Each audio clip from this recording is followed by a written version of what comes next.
Hey there. 2 Timothy 2:6 says the hardworking farmer should be the first to partake in the harvest. Well, it's March 18th, and we are still partaking in the harvest from last year. And here it is right here. And it's not just the hardworking farmer, it's the hardworking farmer's wife who works as hard or even harder than the farmer. So here we go. This is what we have coming in on March 18th from last year's harvest. Coming in over here. Freshly gleaned carrots, which we call a refrigerator crop. They can last in the ground all winter and you pull up whenever you want. Not too far into the summer though, but now is a good time to pull them up. So what do you have to say about this? Hey everybody. Farmer's wife? Yep, My wife? I'm the farmer's wife, usually the one behind the camera.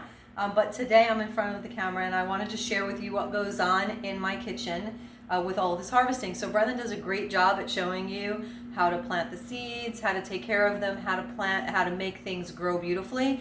And we thought it would be great to incorporate what do we do with the harvest now. So that's my end. And you can see that he scanned already our beautiful harvest. Here I've got some butternut squash.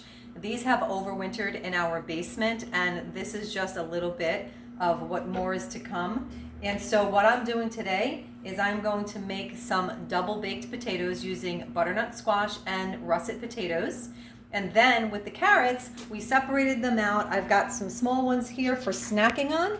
These are going to be stored in the refrigerator in an airtight container so that we'll be able to snack on them. One great tip for storing your produce is to put them in a container that is made for storing produce, which this one is. As you can see, it has all the great little icons of vegetables on the side. It has a vented top. But the other wonderful thing that I do is I take one of these cloths. This is just a microfiber cloth that Norwick sells. It's called a kitchen counter cloth. I put it in the bottom of my container to make them last even longer. And then we're going to store all these beautiful baby carrots in here, and we'll have them for snacking on throughout the rest of the month. Honestly, they're going to last a super long time. And then beyond that, what we're going to do is we had separated out some of the larger carrots over here in a bowl. And I'm going to just go ahead and cut these up. I'm going to roast them with some more potatoes. I'm going to season them up. I'm going to roast them in the oven, and we're going to have these to also eat either as a side dish, add some beans, eat it as a main dish, add them to some chicken stock, which I make my own chicken stock. That'll be a future YouTube video. And then also have them to eat for the entire week. We can freeze them. There's so many great things that you can do.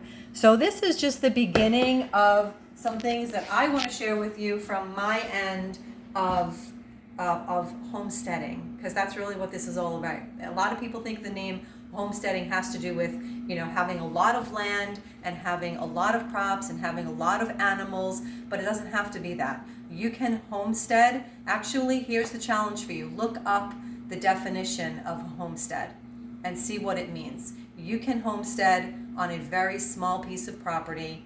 You don't have to have animals. You can do just vegetables and still be a homestead. Homesteading has more to do. Well, you look it up and you let me know in the comments below this video what it means to have a homestead. And stay tuned for more, and comment below, subscribe, like, share, and comment below what you would like to see coming up in the future on Brendan's video. There's also some collards here too.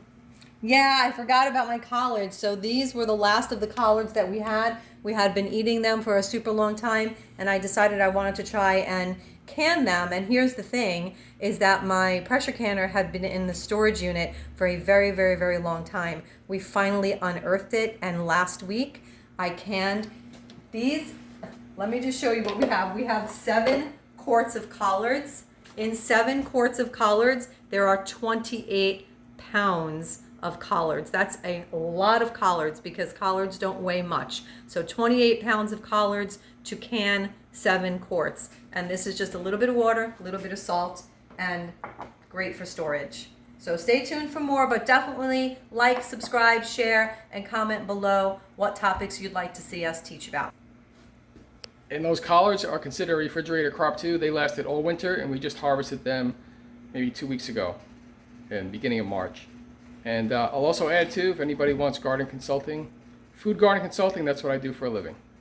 Take care. God bless. Happy homesteading.